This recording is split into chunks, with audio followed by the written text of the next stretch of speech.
Hello, good evening, everyone. Thank you for joining us for this webinar. My name is Rudrat, and I'm part of the Conservation and Livelihoods team in Kalpavriksha. And we are here to understand the 30 by 30 conservation target under the post 2020 Global Biodiversity Framework and other effective area based conservation measures or OECMs in the context of India.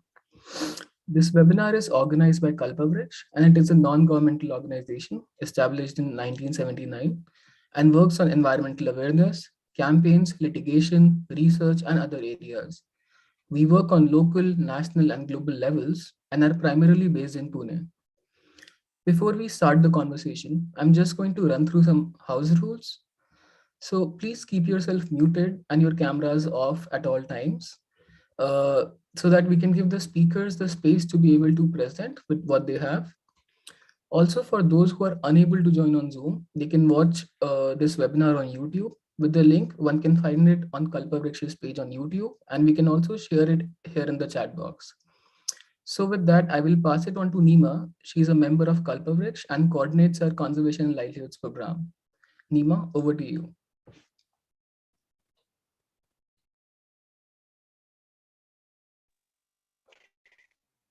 Thank you, Rudrat. Namaste and welcome once again, everyone. As Rudrat said, my name is Nima and I coordinate the Conservation and Livelihoods program in Kalpavriksha. So the program mainly looks at conservation laws and policies. We also carry out research and documentation, and one of the main objectives that the organization has for conservation is to make it more inclusive of local communities.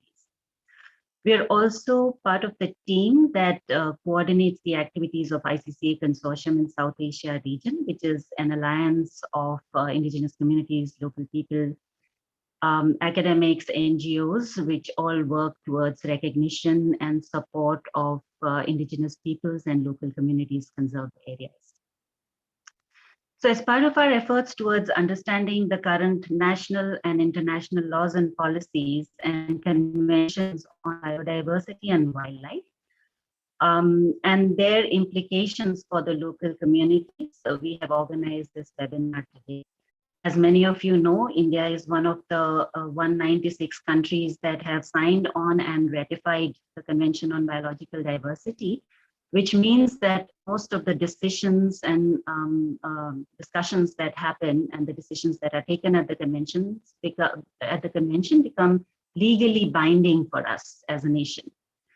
Yet we find that there has been really very little discussion, very little debate, and very little use of these decisions within India. And very important decisions, but very little awareness within the country about these decisions of the CBD. So today in the webinar, it will not really be possible for us to go into all the dimensions of the Convention on Biological Diversity, which is vast, but we would try and cover two very important points, which are very critical and have also been very contentious in recent times. So the first one, which is currently being discussed, is the post-2020 Global Biodiversity Framework, which is expected to be adopted at the 15th meeting of the Conference of Parties, planned to be held currently in Kunming in China between 25th of April and 8th of May 2022. The current draft of the framework includes 2050 vision, a whole series of goals, milestones, and action targets. And the target that we are going to be talking about today is target 3, which has invited a lot of debate and discussion. We will also be talking about another very important topic, which is the other effective area-based conservation measures, or what we call OECMs, which is one of the ways by which target 3 is expected to be achieved. So we're extremely fortunate today to have our speakers with us, who are actually at the best place to be speaking about these two topics, Dr. Amiali Ramos and Dr. A very warm both of you, and many thanks for bringing to us on these really important topics. So the speakers will be talking for 3 minutes each, and after which we will have question answer sessions with the audience. I would like to start by requesting Amy Ali to speak first about post-2020 framework and target 3, including what have been the major debates, or what are the major debates that are going on right now, and how should we understand these in the context of India and our conservation laws and policies and practices.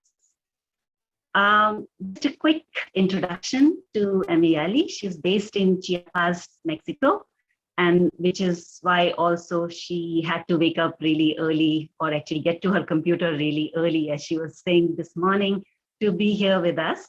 So a very special thank you to you, Amy Ali, for that.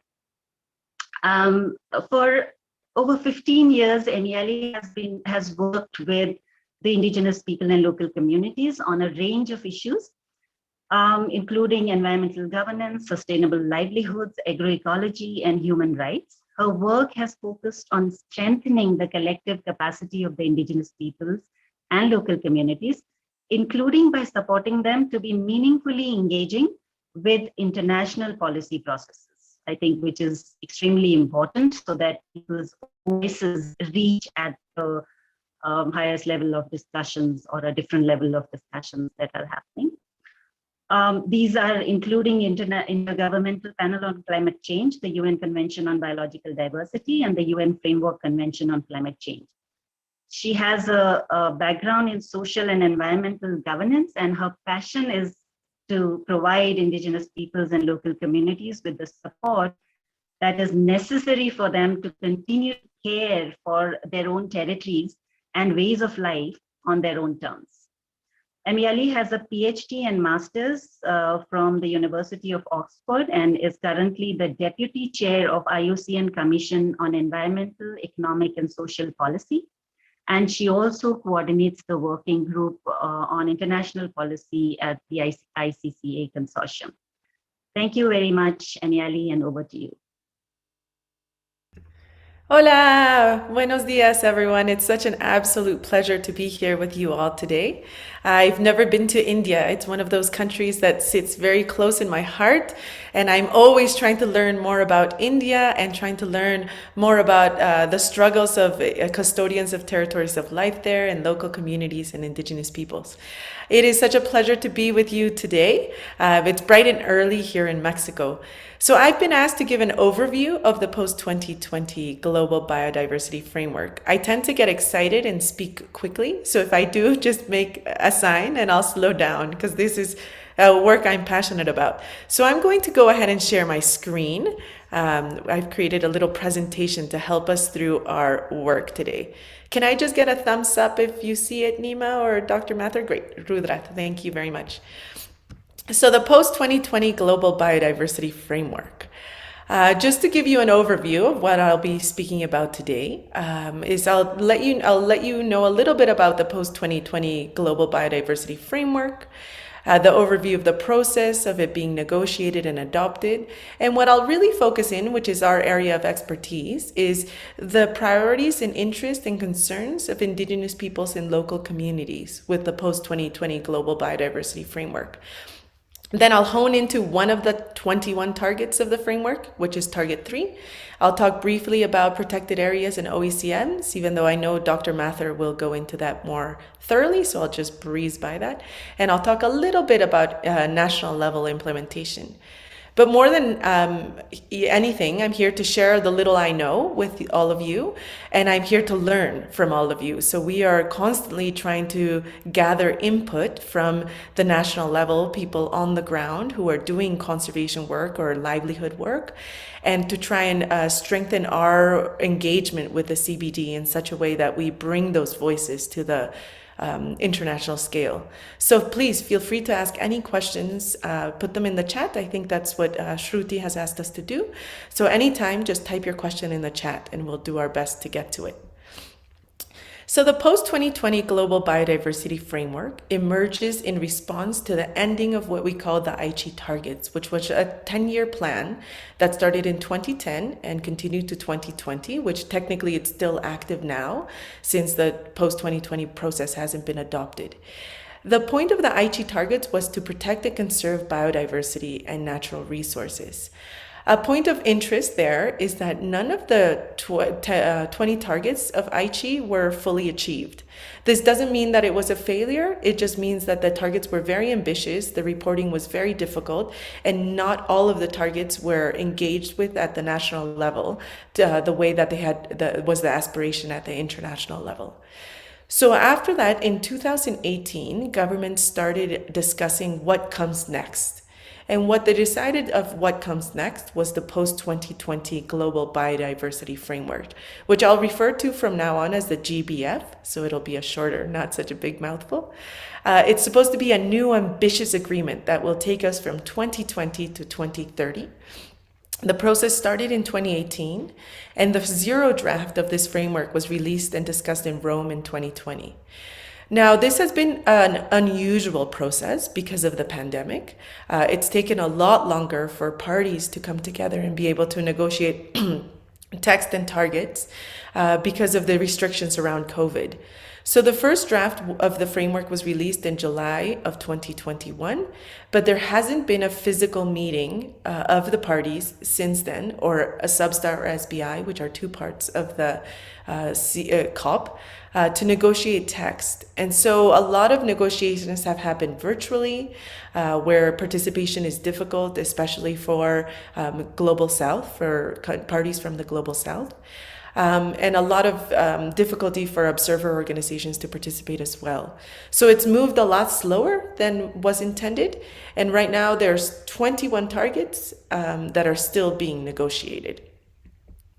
The next negotiating meeting of this process will be in Geneva in March, where we'll have the opportunity for the first time to come together in person to try and get some consensus and agreement around these targets.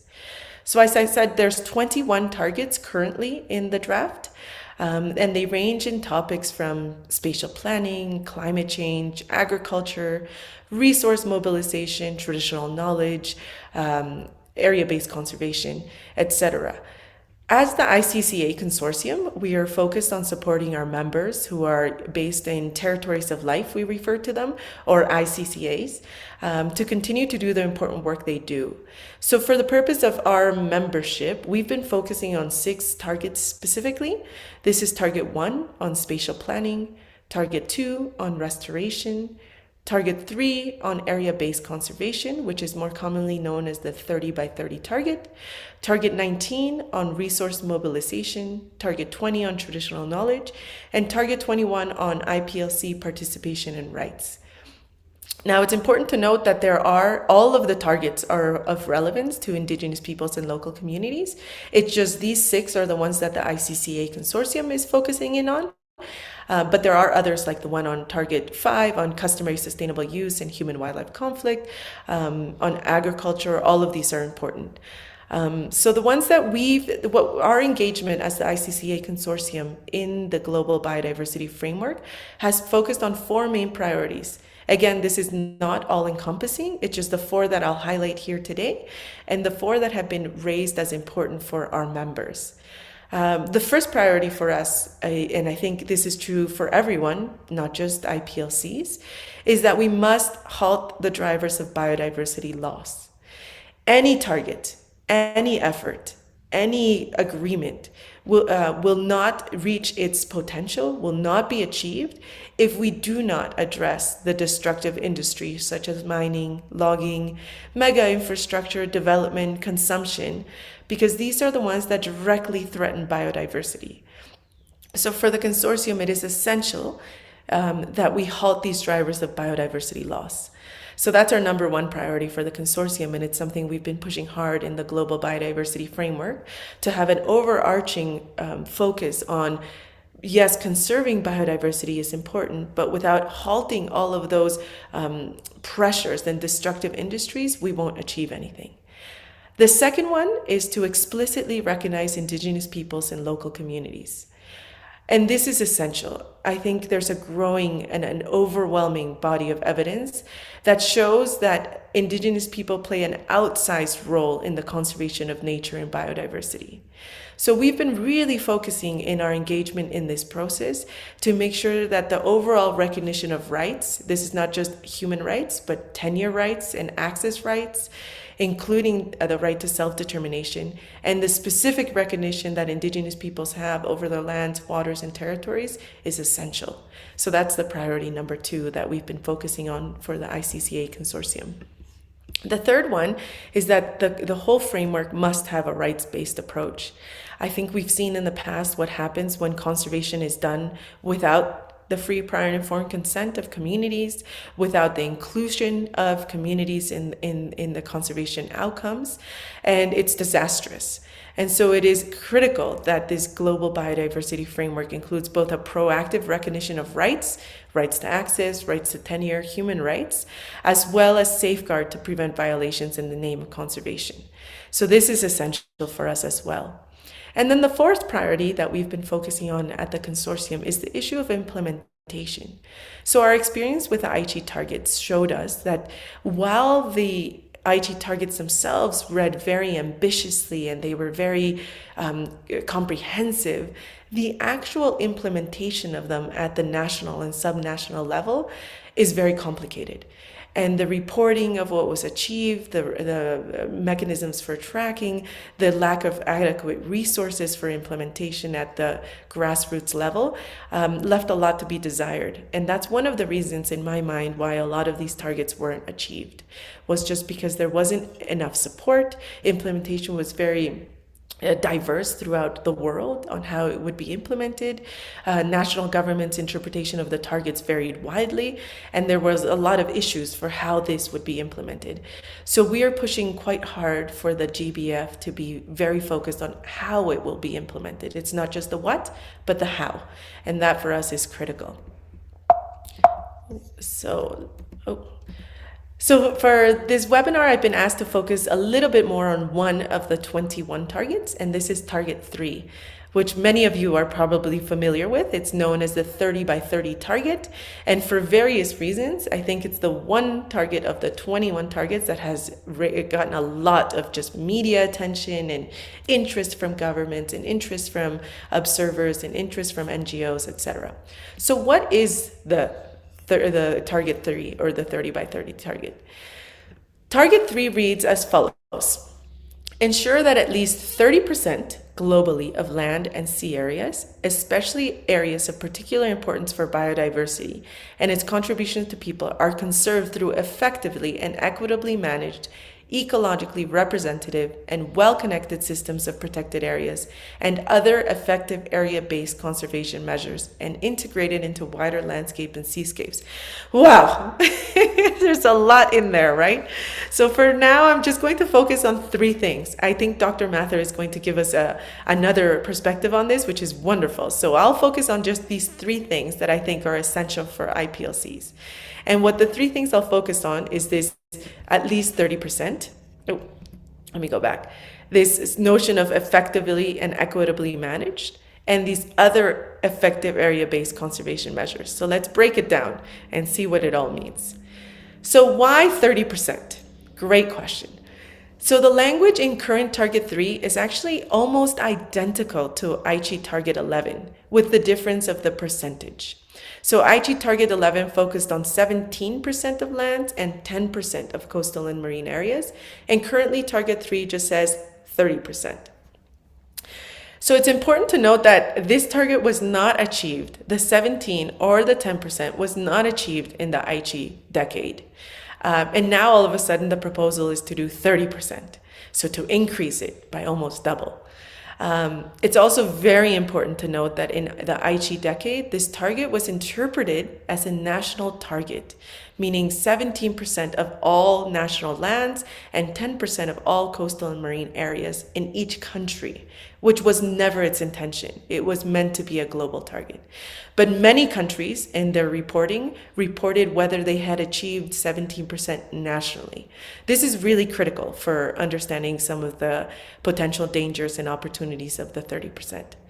There is, as of yet, no scientific agreement that defines a universal threshold. So 30 has really been more of a political decision than a scientific decision. 30 by 30 is just catchy. It gets a lot of people interested. It's very easy to get behind. But scientifically, and even within the negotiations, there's a whole range of parties who have a different understanding of whether it should be 30, whether it should be more, whether it shouldn't be a percentage at all. And many agree that 30% is the bare minimum of what we need to protect and conserve, not in strict protection sense, but definitely take care of in the custodianship sense. Within our membership, there's a huge array of thinking behind the 30% and reactions to the 30%. Many members believe that it shouldn't be 30. We should be talking about 100% protection of the planet, but not protection in the protected area sense, but protection in how we live in harmony with nature. And that should be 100% of the planet should be lived in harmony with nature. Many other indigenous peoples and local communities believe that it should be 50%, that at least 50% of the planet should have some form of protection, whether that's as protected areas or conserved areas or OECMs or ICCAs or territories of life, but that there should be some protection. And still others believe that this target especially the percentage, is outrageous.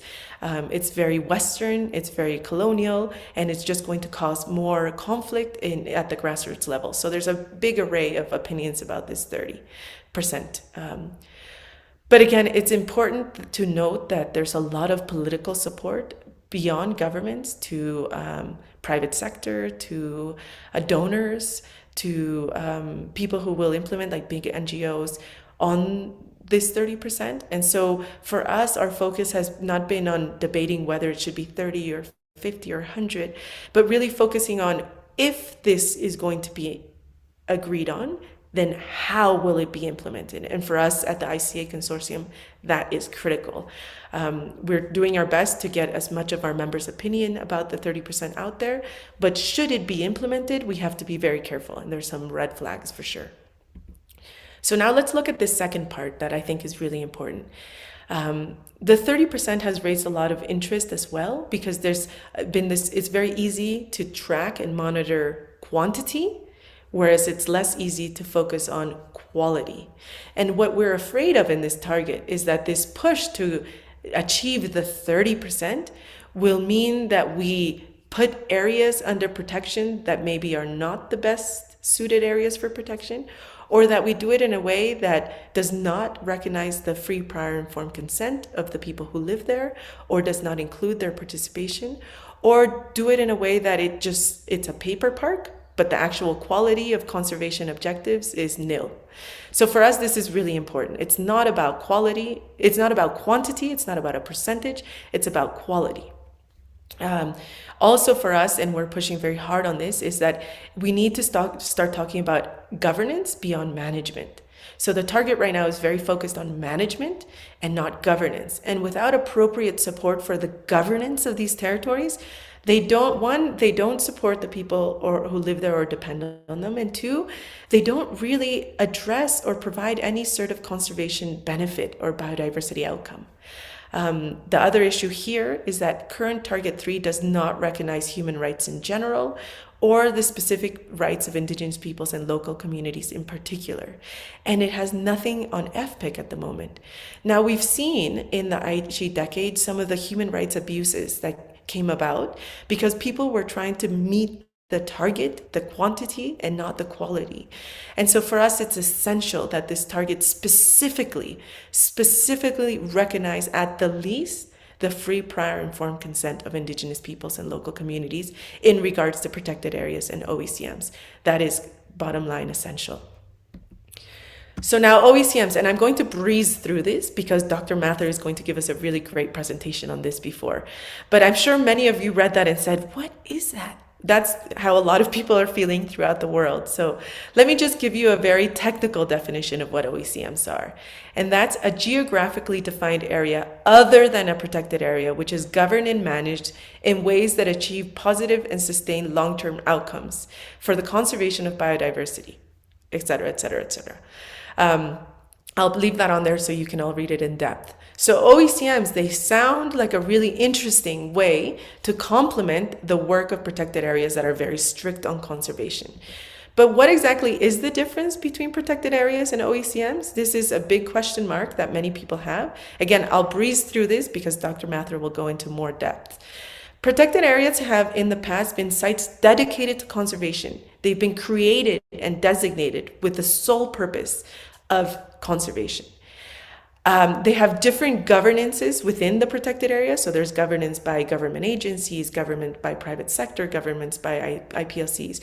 But these are sites that are created and designated with the sole intention of conservation. OECMs are different in that regard. They are not usually designated or created. They can be identified and recognized, but they do not need to be creative.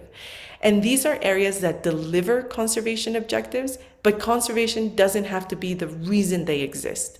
So they're a lot broader. Again, there's different governance mechanisms within OECMs, but just a point of note here, there's a lot of international and technical guidance on OECMs at the international level, but there's very few guidance at the national level that's still being developed. And there are very, very few countries that have an OECM process for recognition already in place. Many of them are still working on it. Again, I'll breeze through this. This is just specific for IPLCs, for Indigenous peoples and local communities. There's some potential benefits of OECMs for IPLCs, but they will only be achieved by fully respecting the rights and FPIC of IPLCs. And what are some of these potential benefits? Perhaps improve recognition of their territories of life or areas, increase visibility, perhaps security from destructive industries like mining or development, and perhaps if it's done in an appropriate, meaningful way, perhaps it could improve relations between governments and those IPLCs. Again, lots of question marks and possibilities around that depending on the national context. So where IPLCs are not recognized by the government, this might not be beneficial at all. But there are potential challenges for IPLCs in regards to OECMs. One of the biggest, scariest one for many IPLCs is that governments may report IPLC lands as OECMs without due process, without FPIC, without actual consultation. Again, another big challenge here is that the process for designations as OECMs at the national level is very, very incipient. Most governments don't yet have a process. So this is a category that exists at the national level, a designation, but at the national level, they're still figuring out how it will fit with their existing area-based conservation categories, how it will be registered, who will be involved, what will be the process, etc. Another challenge is that OECMs remain a huge point of confusion because a lot of the guidance and technical at the international level is very technical, very technical. Just to give you an idea, currently in the world, there are something like, I haven't checked the latest figure, but there are about 700 OECMs registered, 300 of which are in Morocco. So really there's 300 throughout the world sites, OECM sites that have been registered at the WCMC, the global database that houses this registry. And this has been done in a very ad hoc manner.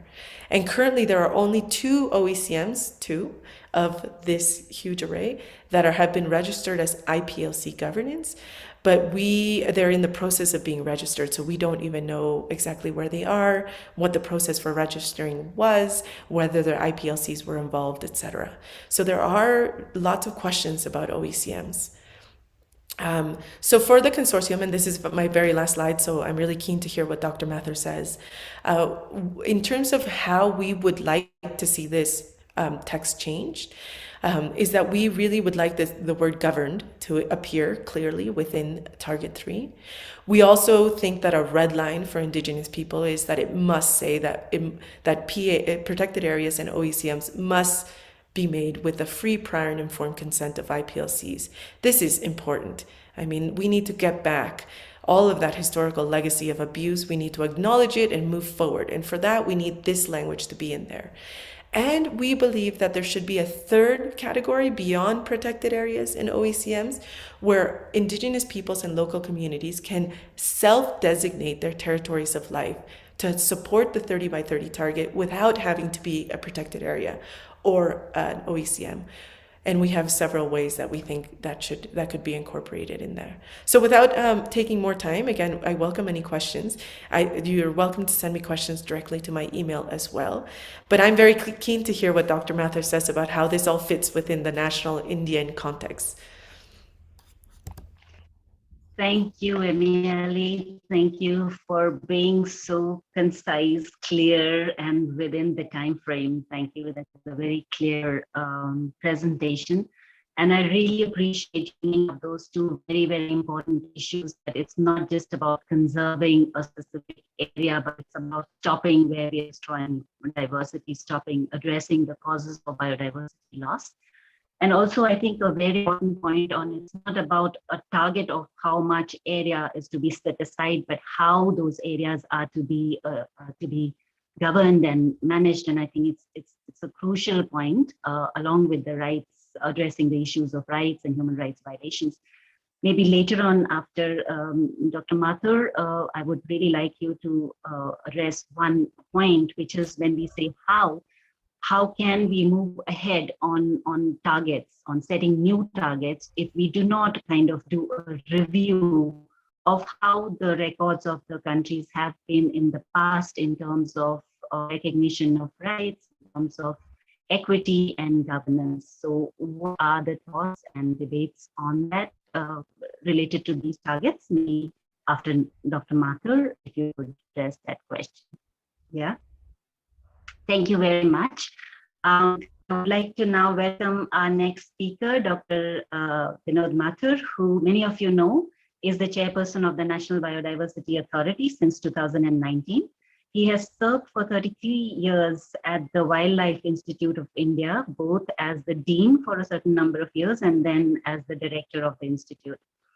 Dr. Mathur obtained his doctorate degree from the University of Oxford also in 1991, and he has been the South Asia Regional Vice Chair of the IUCCN World Commission on Protected Areas from 2011 to 2021. Dr. Mathur has been actively contributing on research policy interface issues and has been the Regional Vice Chair Asia Pacific region of United Nations Intergovernmental Panel on Biodiversity and Ecosystem Services, or IPBES, multidisciplinary expert panel. He is currently the UN IPBES Bureau member and also the UN CBD Bureau member. He has also been the chair of the UN CBD biodiversity related conventions. So Dr. Mathur, we are really grateful that you're here with us today, and we look forward to your presentation, particularly looking to understand from you the difference between, as Aniali said, OECMs. What are OECMs and the difference between OECMs and protected areas in the context of India? And also, if you could tell us a little bit more about what is happening at the level of government of India in terms of setting the guidelines and criteria that Aniali was saying is unclear at the national level related to declaration, identification, management, and governance of OECMs in India. Thank you very much, Dr. Thank you, Nima. I'm sure everybody can see my presentation.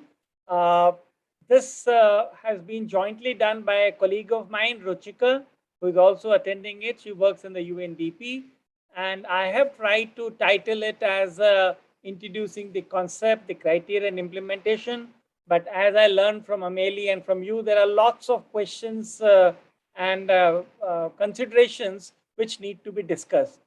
But what I want to, again, there will be some overlaps between what Amelie just said, but it is very pertinent for me to spend a few minutes on what protected areas are, because there is a huge amount of confusion between what is a protected area and what is an OECM. So while she described OECM, I first go back and describe the protected area. And you can see this is the IUCCN definition coming up, saying a clearly defined geographic space, recognized, dedicated, and managed through either legal or effective means to achieve the conservation of nature and associated ecosystem and natural values. Now, what is important is, since a large amount of audience is from India, when the term protected areas comes, we are basically referring to the Wildlife Protection Act, which came into being in 1972. And if you look at the act, it talks of 4 categories. So there are national parks, there are sanctuaries, there are conservation reserves, and there are community reserves. And I spent a few moments to explain this is the latest figure coming up as recent as 1st of January 2022. And as you can see, India has in these 4 categories 981 protected areas covering about 5% of its geographic area. So see, when anybody talks of protected area in India, they have at the back of their mind these 4 categories and this kind of a percentage which is there. And then very recently there was of course, let me now go back to IUCN. Now IUCN has a larger and more encompassing definition of protected area and the categories. I don't intend to go in details first, but these are the 6 categories. The second category of IUCN National Park is what we have in India also as the national park. Then IUCN category 4, the habitat species management area, is basically what we call as wildlife sanctuary in India. So traditionally, we have been talking about the national park and sanctuaries, which correspond to IUCN category 2 and 4. But I want to draw your attention to category 6, the last bullet on this, which says protected areas with sustainable use of natural resources. So when a few years back we analyzed this definition, we discussed internally, we realized that the entire reserve forest estate of India can qualify or does qualify to be designated as protected area under category 6 of the IUCN. So that is what has made a substantial change. And I show you this figure. This is the latest figure of India's green cover.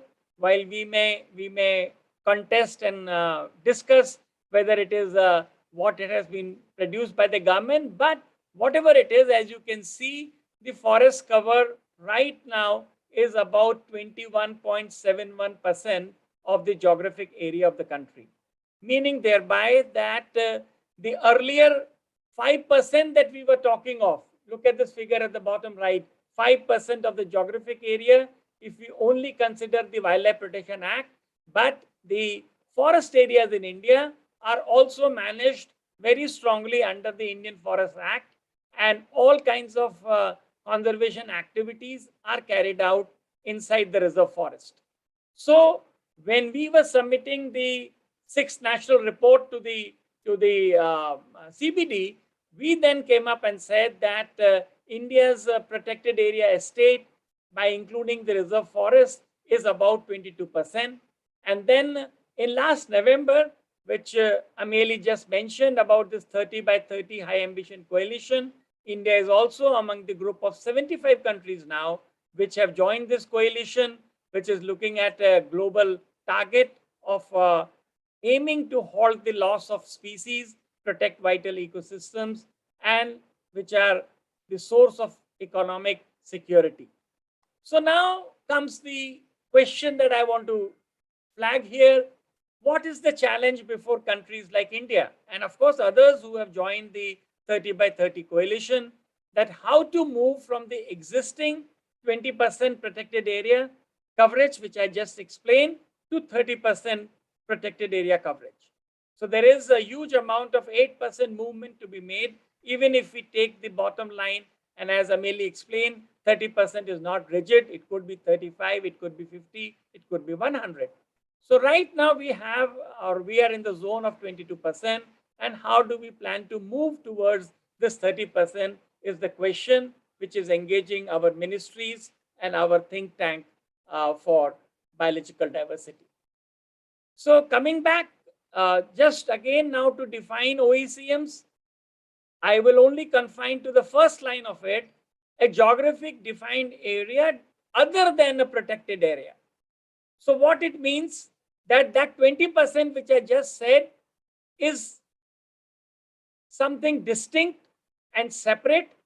And if we want to now move into the world of OECM, it has to be beyond protected areas, beyond that 22%.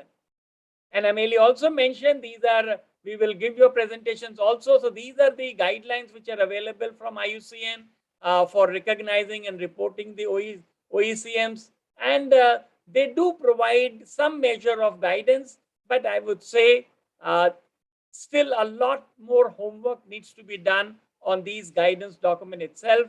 And we are talking to IUCN and CBD to say that how best we can modify, we can adapt, we can elaborate on these guidelines, and which is where the national guidelines have to take also root from this. But a few more minutes on this. There is some relationship between OECMs and PAs, which she explained, but this graphic probably does a little better. On your right are protected areas which have a conservation objective. No doubt on that. So all national parks, sanctuaries, community conserved areas in India are basically for conservation objective. But an OECM can have a larger objective compared to the protected areas. And that's why on your left, you see it could be an ancillary conservation, it could be secondary conservation, it could be primary conservation. And there is also a possibility that if we make the OECM too tight, they can also be qualifying as protected areas. So this is what is the situation. We will come back to it once I have completed my presentation. But yes, I do agree that there are gray areas which need to be clarified, which need to be elaborated, that what is the real difference. But for the time being, if you have declared an area as a national park, sanctuary, community conservation reserve in India, it cannot be considered as an OECM. So this is what the journey for India started.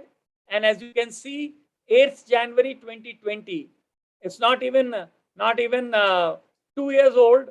We started looking at it. The ministry constituted a small group. I was chairing that working group. We started having consultations with a range of people that what an OECM could be, what could be the criteria and guidelines.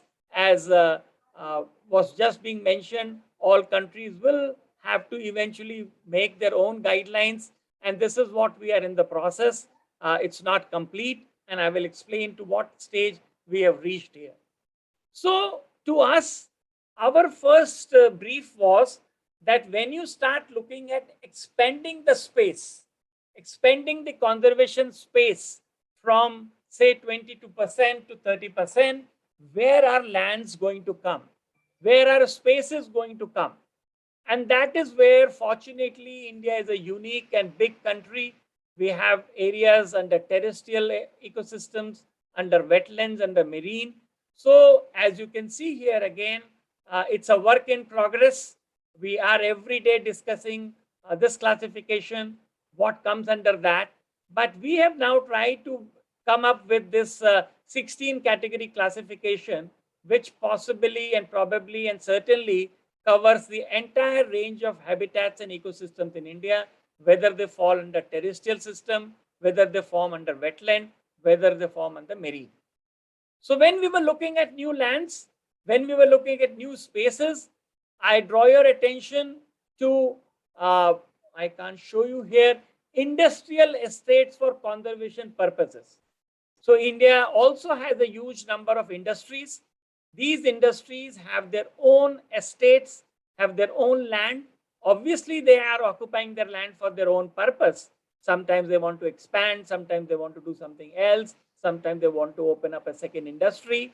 But we feel that these estates, and I will show you some pictures, that these estates can also qualify as OECM, because we need to first, and I want to make a very strong plea here, we need to redefine our own understanding of biodiversity.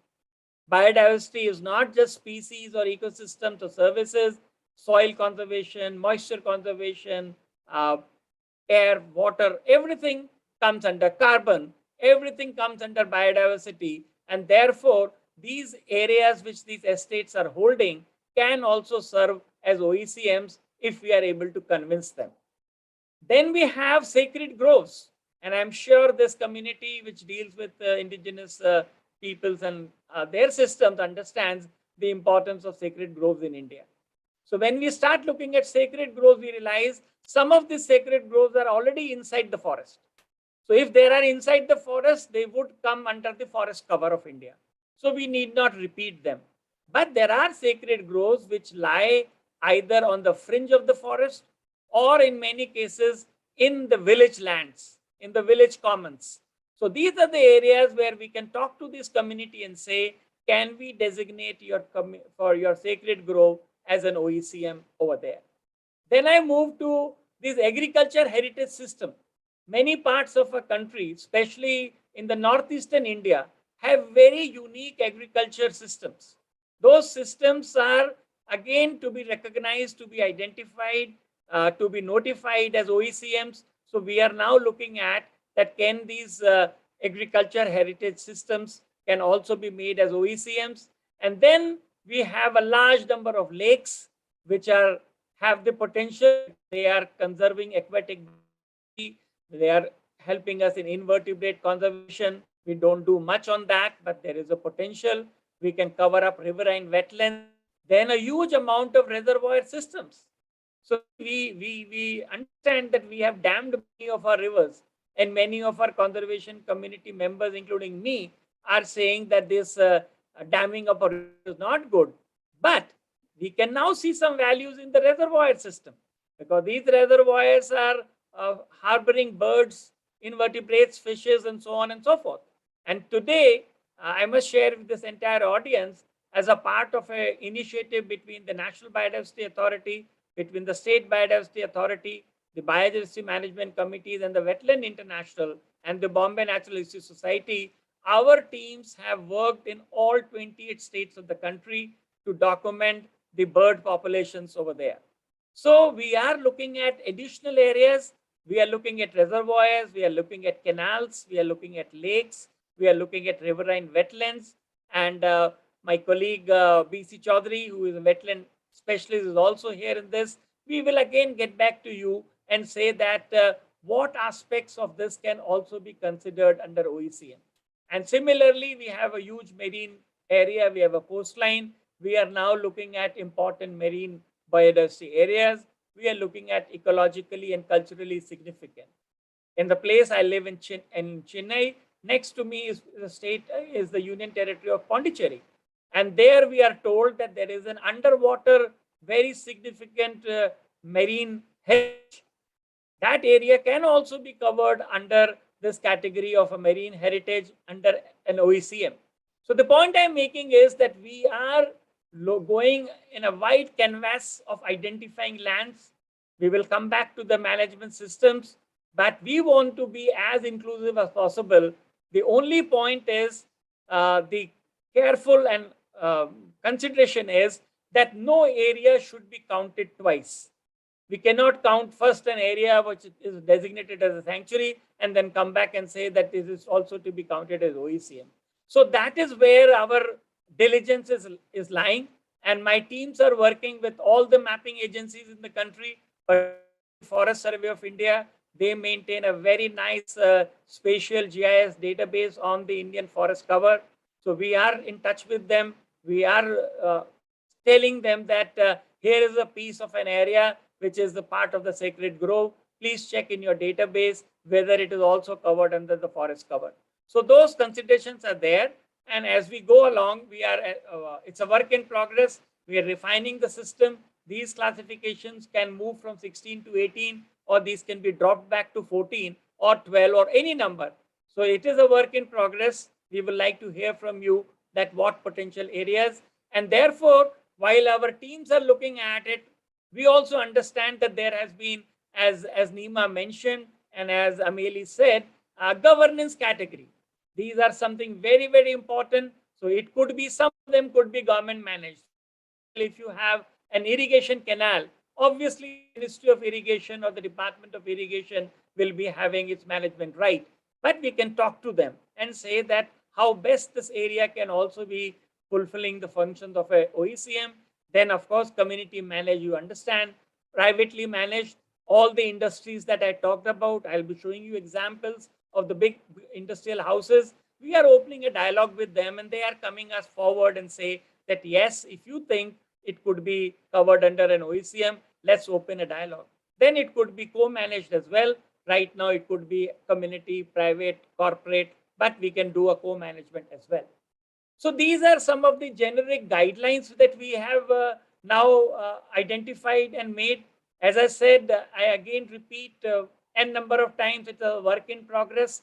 So what are the biodiversity park? What are the industrial estates? What are the village commons? What are the sacred groves? So the idea is in one line, no double counting and no undercounting. So we must be, because if we really want to go up to 30%, then we need to very carefully complete this endeavor. So this is what is the generic guidelines, and every day, every month, our teams are working, and we are proposing to have more and more consultations to say that whether these guidelines are, as we say, proof of the pudding lies in eating. So if certain categories are being covered or not appropriate, then we might relook at our classification. So these are the 16 categories and a little guidance which has been given. And then I come back to give you some examples. This is those of us who live in northern India, they know Aravali Biodiversity Park. And that is what Shruti that you were saying. Last week, the government of Haryana, the Ministry of Environment and Forest, the NBA, the state boards, that came together, and we said that this Aravali Biodiversity Park can serve as a OECM.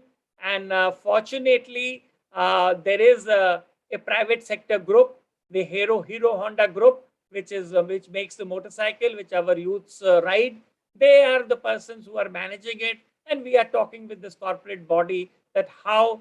So it is serving. If you look at this picture, at the back of the picture are the high-rise buildings in Haryana and Delhi, and in the front of it are the ecology or the forests of Aravali, which have been now nurtured. And as you all understand, this is a decade of ecological restoration. So if we can do some ecological restoration work, it will be a win-win situation for everyone. Win for the corporates, win for the community, win for the government, and more importantly, the win for conservation. And that is the one thing which we are talking about. This big industrial group, the Coromandel Coast, it has huge amount of fertilizer plants in the state of Andhra Pradesh. We are talking to them. They have these huge wetlands inside. You can see the bird. This is a picture from Coromandel area only. So it can help in avifaunal conservation. And we are now talking of green belts, which come with these industrial estate to be considered under OECM. Godrej, one of the big industrialists in the country, they make a large number of things. They also have a huge amount of mangrove forest in the city of Mumbai. So we are now talking about mangrove conservation and say that, okay, can we work with Godrej and set up an OECM to take care of our mangrove systems on that? And you know how, what is the role of the mangrove system in sequestration of carbon? And we are now working with them as an example for OECM. The TVS Motor Group, again, as I said, I come from the city of Chennai, in Tamil Nadu and in neighboring in Karnataka. This big TVS motor company is there. They have a huge campus in Hosur. And as you can see here, they have a huge amount of faunal and floral diversity. Already they have recorded some 288 faunal species and about 442 floral species. We are now talking with them to say that, okay, can we, by removing of the alien species, afforestation, construction of percolation ponds and streams and so on, and ultimately sequestering of carbon. See, India has also taken a lead in the carbon debate, in carbon sequestration. We need to set up our own mechanisms by which we are able to sequester carbon. So that was one example. This is from the northern Himalayan state of Uttarakhand, a completely private initiative. Those people have said that please use our estate. We have some 400 acres of land. We are doing our surveys, and these areas can also be designated as potential OECMs. Then this is a private initiative in case of in Maharashtra. These two groups, Pamela Malhotra and Anil Malhotra, they have set up. They started as a Save Animal initiative, but now they are keen that this area can also become considered as an OECM. And then this is, of course, the designated first India's private nature reserve. Mainly, as you know, unlike your country or in the Central American situation, we do not have privately managed forest or sanctuaries. But this is an example where through an effort, Jabar Khet Nature Reserve in Mussoorie has been established, and it has huge amount of floral and faunal diversity and doing some very important role, both as a corridor of species which move, including tigers are moving this area, regular camera trapping is going on, and large amount of activities are being done. This is now the western state of Gujarat, where again about 52 square kilometer of an area is now being talked about. Huge amount of watershed significance these areas have, the afforestation potential these areas have. They are also allowing grazing and harvesting of grasses, because that is a resource which is so very important. Then going back to the state of Bihar, I mentioned about lakes being covered. So this is the Jagatpur lake, and which is the Kadwa Kosi floodplains, which are now being talked about. There are nature groups which are working, and there are villagers who are working. They are providing some very useful information on that. Then this is a very important area that I mentioned about Sacred Grove, coming from northeastern state of Arunachal Pradesh, located in the Zero Valley and home to the Apatani tribe. They have been involved in conservation, and we are now talking to them that what best we can use this area for. So this is another area where traditional governance systems are there by the traditional councils. We are talking to them. We are talking and setting up the biodiversity management committees with them and attracting them towards conservation.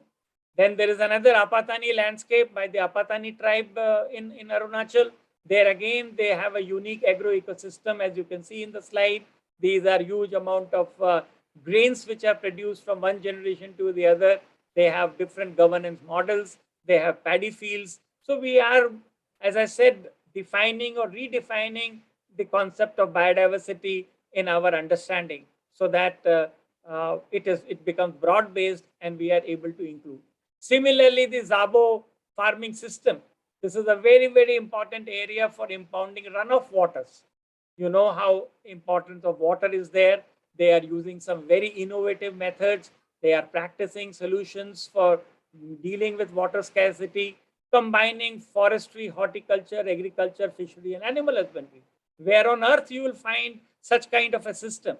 So that is where we need to redefine the purpose of OECM, and these are being developed managed right now by a village development board. There is a specific land and Zabo cultivation system owned by individual owners, and we are now saying that how does traditional varieties of rice. So when we talk of biodiversity, now coming to NBA where I work, where our National Biological Diversity Act is there, we need to look at agrobiodiversity systems as well. So these are some of the things. Now I take you back to the northern state of Jammu and Kashmir, the famous saffron fields.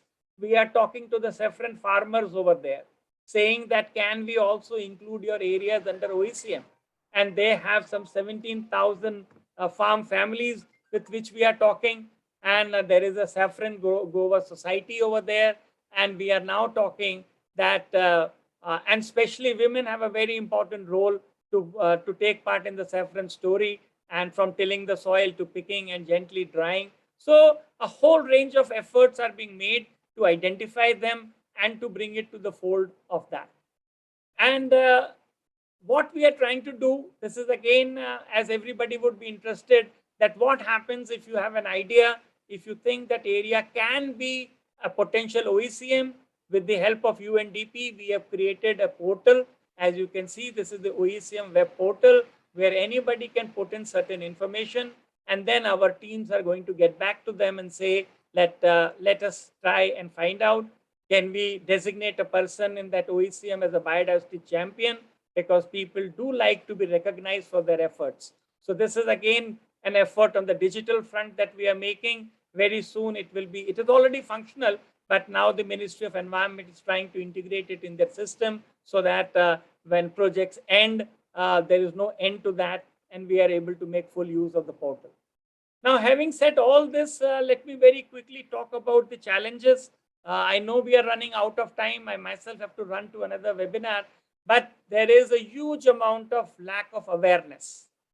Even as I speak, stakeholders, facilitators, line departments, everybody, from the word definition of OECM to its concept, to its understanding, there are huge amount of differences over there, and we will take a long way to build our capacity to generate awareness. Then there is an issue of case-by-case approach. Sometimes this case-by-case approach is good, and sometimes it is useful. And in OECM, we are finding it because we don't want to be rigid in the beginning. We can open up ideas. We can, if any proposal comes to our portal and is brought to our knowledge, we will examine it and say that whether it fits into the category, if it is there, in which category, what are the positives, what are the negatives, and how we need to go ahead. So this is what we are planning to do. Then reporting OECMs to UNEP WCMC database. And I'm sure, as Amelie said, she was looking and quoting figures from that. That is, to my mind, no offense indicated, one of the most difficult things is to enter your data in the UNEP WCMC database, because there is a very rigid procedure. Everywhere they ask for geographic coordinates, they are talking of spatial data, which is also very difficult to find. But we have nevertheless initiated that process in all the OECMs that we are now trying to identify. We make it a point that our teams capture and pick up the coordinates first, and then we need for the GIS shape files, and those who understand GIS, we will need these shape files in ArcInfo or whatever format to make it compatible to enter into the UNEP database. But there are some key issues, the legal issues, which is very, very important. Right now, at least in India, everything is done under a legal context. So there is a Wildlife Protection Act, there is a Forest Conservation Act, there is an Indian Forest Act, there is a Biological Diversity Act, and there is no dearth of acts over there. But we need to be careful. It's my considered view that at this point of time, let us not get engaged in designated or creating a law to define OECMs. Because if we were to do that, then we are going to run into huge amount of issues which will not be productive at this point. So we want to keep this process inclusive, and I want to get and reach out to both Amelie and Nima, who deal with communities. We have a very open approach towards governance and ownership.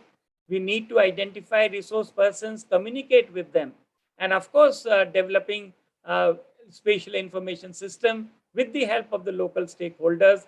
There will be an issue of validation and verification, because you can't accept any information that comes.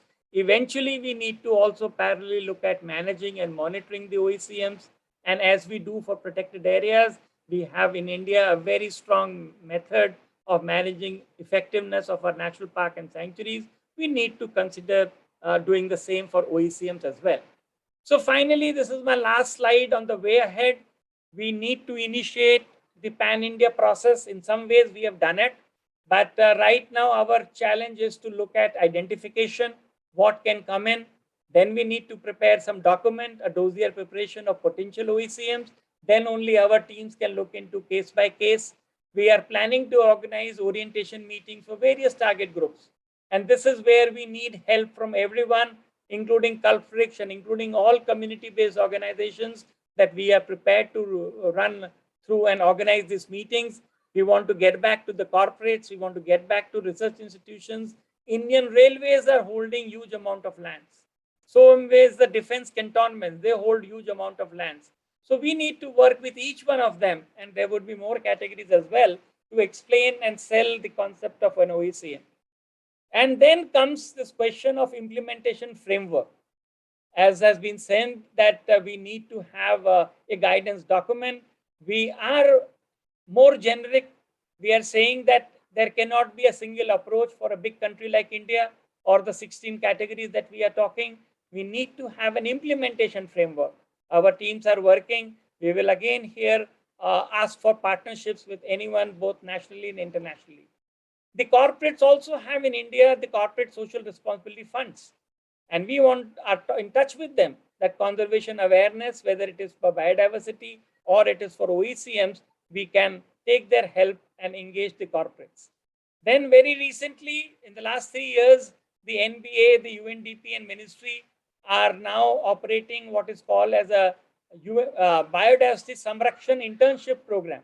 Some 75 young students have been recruited.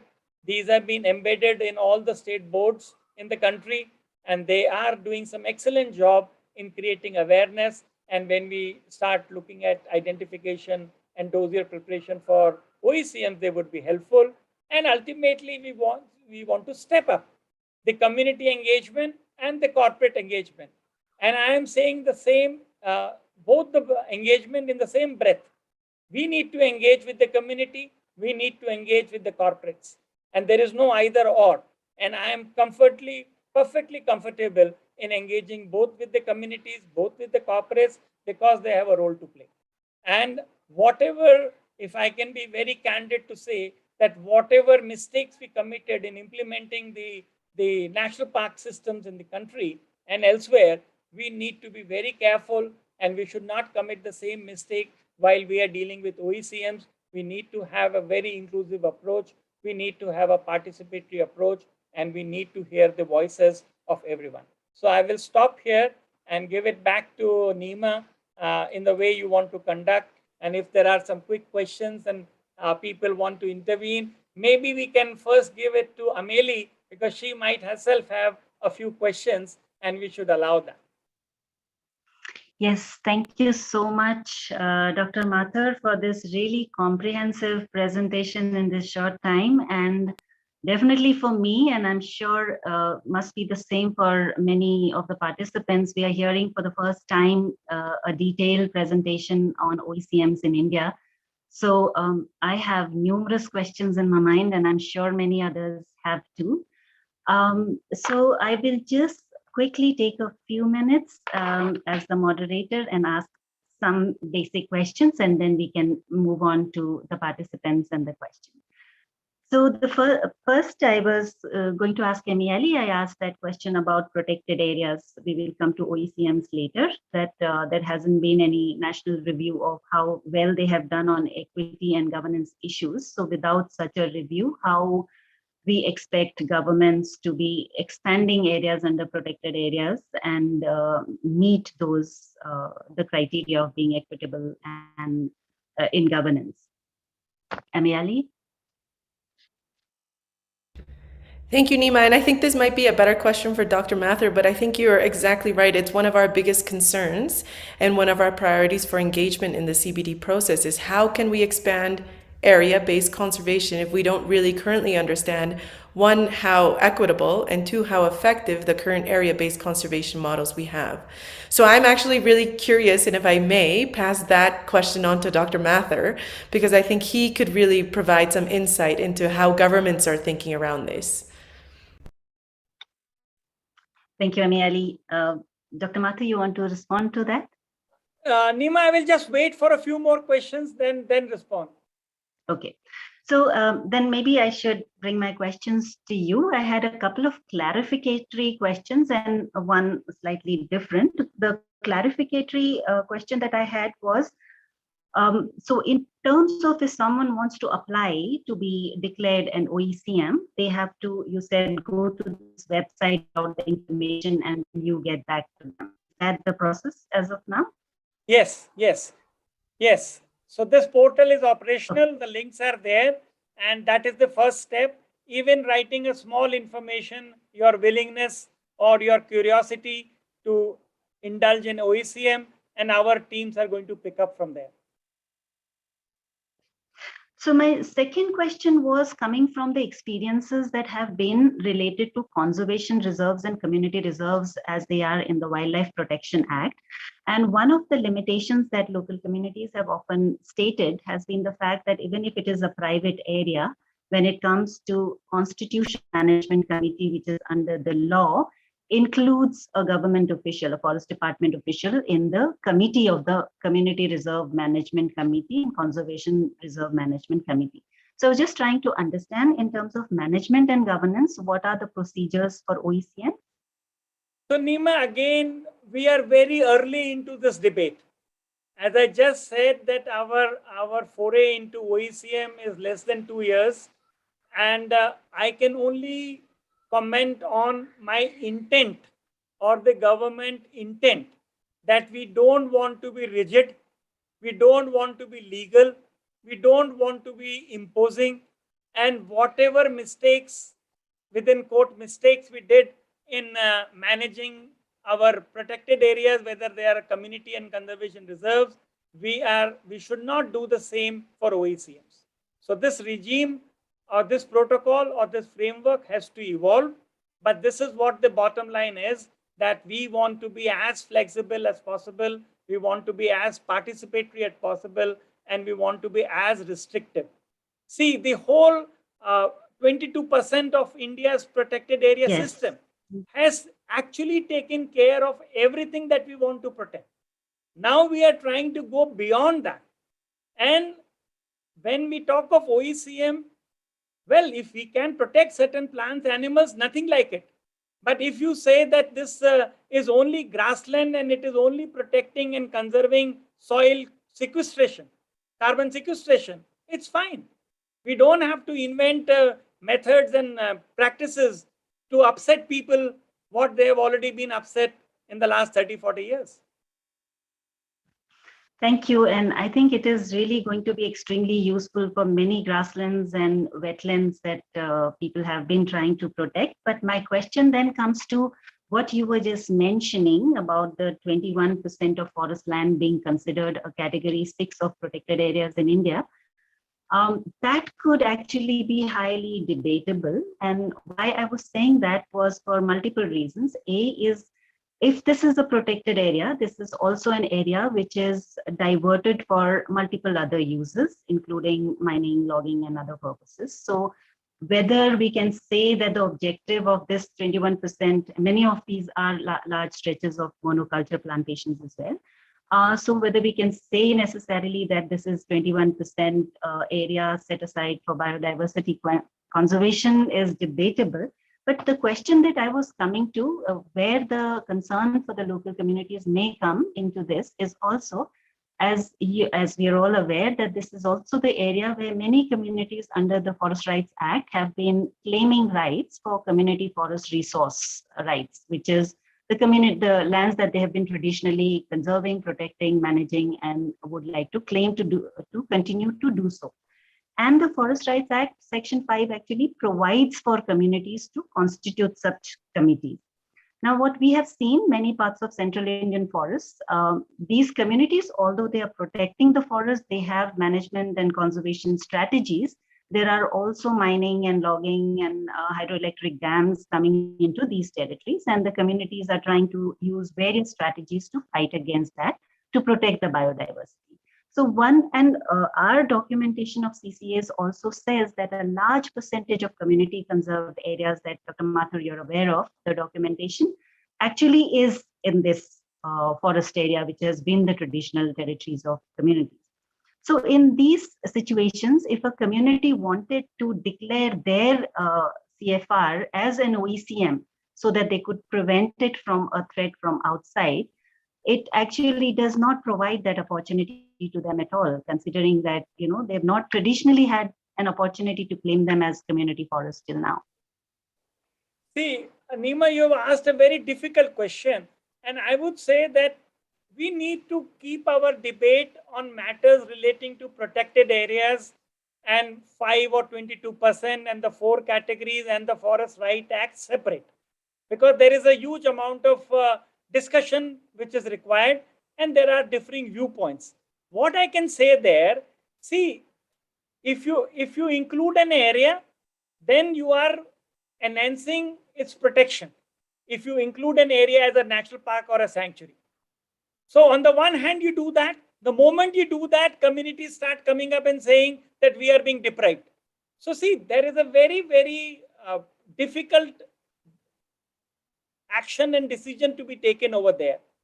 While we are talking of OECM, let us not be guided. Let's now wear new hats and think differently, that whatever mistakes we did over there, now if I don't bring it under a legal network, the OECM, then you are already raising this question that how am I going to prevent the setting up of an industry over there? Yes, that would be difficult, but I may get some other benefits which I don't get by declaring that area as a protected area.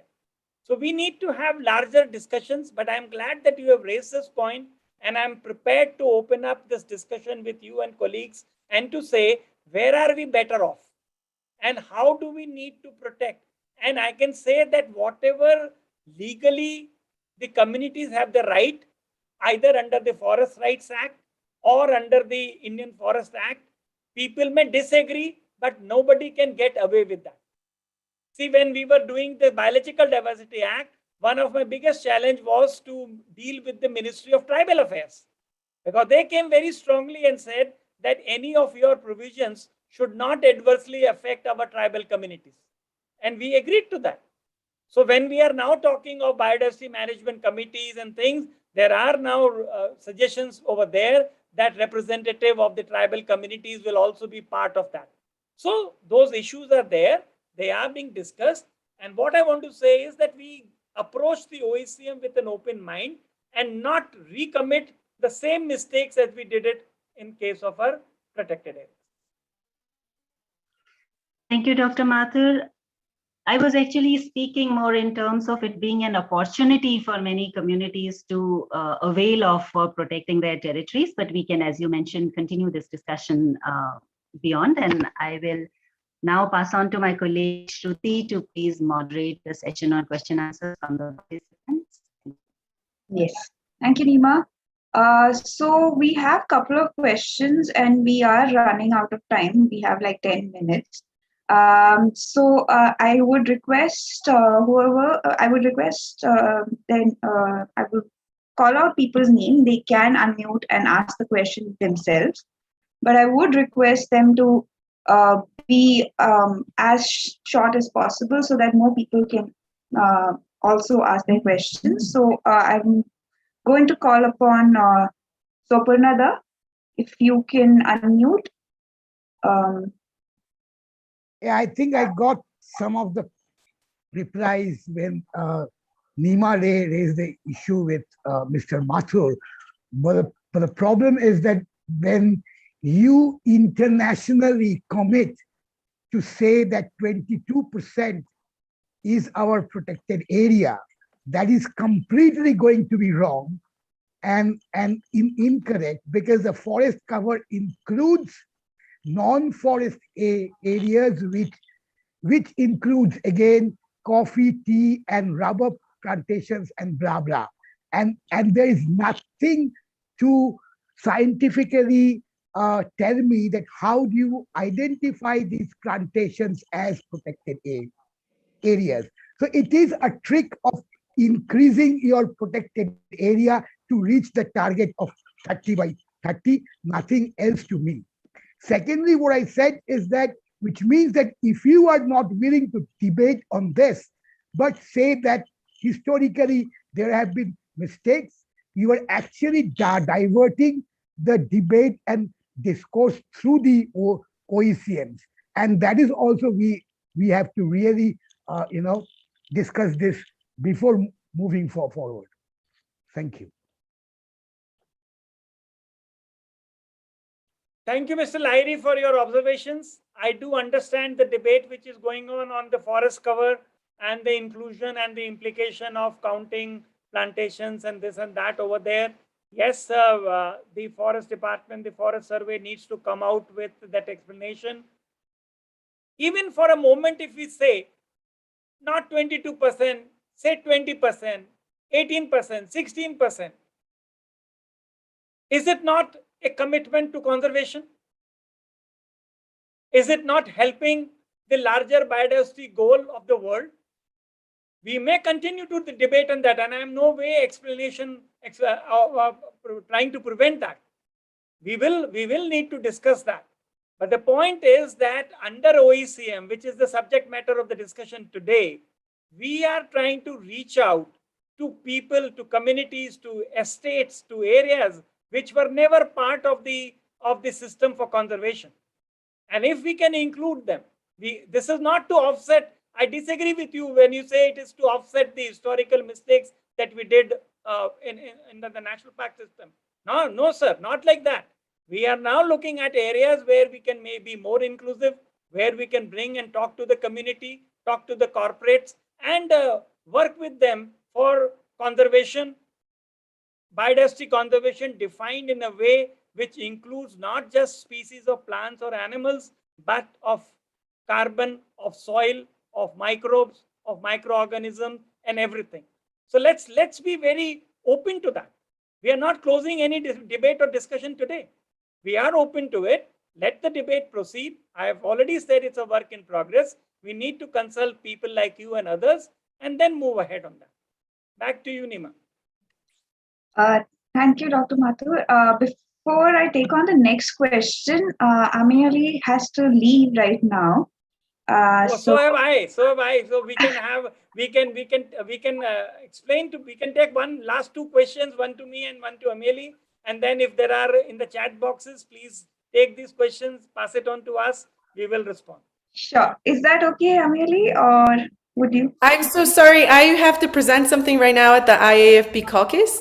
So I thought the seminar ended 20 minutes ago. So I'm really sorry. I have to step away. But I did just want to say thank you very much for this opportunity to be here with you all today. I'm very grateful. I learned so much, Dr. Mathur.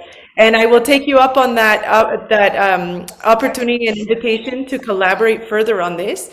And again, I extend the invitation to anyone here who's working on issues related to Indigenous peoples, local communities, rights, and territories. We at the ICA Consortium are happy to work with you to support these conversations, both at the national level and at the international level. So thank you very much. Today, I don't know, I don't know if it's myself talking, but I hear something in the background, but thank you everyone for being here. And I just wanted to, Suprana, you had asked me a question on the chat about the ICCA consortium position on the 30 by 30. We are not, as the consortium, supporting the 30 by 30, definitely not the percentage. As I presented in the presentation, there's a wide view within the consortium of what that percentage should be. So just a quick clarification. But please, I'll put my email in the chat. Any questions, please feel free to email me and I'd be happy to support. And Holly Jonas is here. She's our global secretariat. So, and Nima is here on behalf of the consortium as well. So you're welcome to ask them questions as well. Thank you so much, Amir. And good luck. And thank you for giving us your time and, waking up so early for all of us in India. And I hope to also continue having these conversations, more of these conversations in the future. For anyone else who may have questions for Amelie, you can write to her separately. She's put her email ID on the chat box. We will take maybe one more question, and I think Dr. Mathur also has to leave. So even Dr. Mathur's email ID will be put on the chat box if Dr. Mathur can put it on the chat box. And I am going to ask, I think I can see Deben Sharma.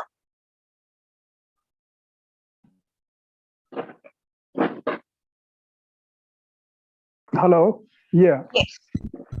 Yeah, I'm so glad to listen to Dr. Mathur. I've learned quite a lot of things, and I'm rather very inquisitive about the whole OECM concept and practices. I just wanted to know from Dr. Mathur, what is the commitment of Government of India to the whole idea of OECM, and the and now in the northeastern region there has been a lot of like debate and a lot of protests against the government's plan to promote palm oil plantation in the entire region in quite a lot of area. So can OECM, if the government's commitment is clear, be also used to prevent the push for the oil plantation in the region? Thank you, Mr. Sharma. Again, as I said, you have asked a pertinent question which relates to another policy level intervention by Government of India. What I'm trying to say that the government has decided that we will be part of the 30 by 30 high ambition coalition for people and nature. We need to, whatever percentage we say, whether it is 22 or 21 or whatever, we need to move ahead. The government is recognizing that OECM is a way forward to that. To that extent, the government view is very clear. And as I said, this portal which I showed you is very soon to be launched on our ministry's portal.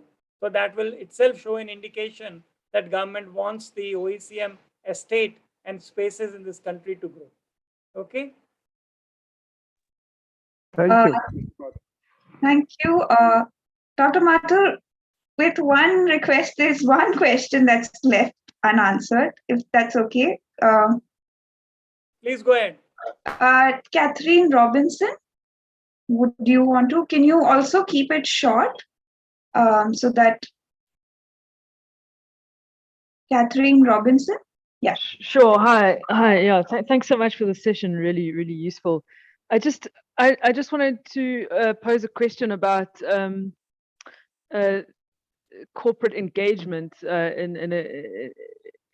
against the backdrop of increasing multi-stakeholderism and the increasing corporate capture of multilateral processes and spaces that are ultimately designed to protect people's human rights, indigenous people's rights, to safeguard and expand human rights, and yet we're seeing an incredible amount of space being given to corporates who are, as we know, infamous for violating human rights. So yeah, just wondering if we're learning from mistakes that we've made with UNFCCC, for instance, which has given a huge amount of space to corporates and which has basically become an economic forum rather than a multilateral process to advance climate ambition and climate justice. So I just wanted to understand how we're learning from that within this space. So Catherine, as you will understand, there are multiple parallel processes going on in the world for different purposes. Here our attempt is intention is very clear. We are looking at a section of corporates in India which have huge land holdings of their own. So land is there, ownership is there, whatever they want to do is also theirs. We are trying to reach out to them and say that can you, while you hold your land, also do and help us in conservation, either in form of ecological restoration of the area, because that some of the area might be degraded. Some of the areas can be used for conservation awareness activities and so on. And this is not an attempt again to greenwash the corporates. Whatever they do, it has to be dealt as per law. This is one example of a partnership coming in, which can create, to my mind, a kind of a win-win. Although we have a long way to go, but our initial responses with a dozen corporates that we have dealt with, and the first potential OECM, which we have reported to the UNEP WCMC last week, comes with an ownership of the corporate group. So that is what I want to say. We need to read it within the context of OECM and not expand it beyond that. I hope I have answered it, but you can come back again. Thank you, Dr. Mathur. I think with that, maybe we will close this session, and for any future kind of conversation, we could request the participants to write to Amirali and Dr. Mathur separately. And thank you all for being part of this entire session and staying towards the end. Dr. Mathur, thank you for staying till the very end. I know you had another meeting to attend, and we are so sorry to keep you here for the longest time. And really, really thankful for giving us your time. And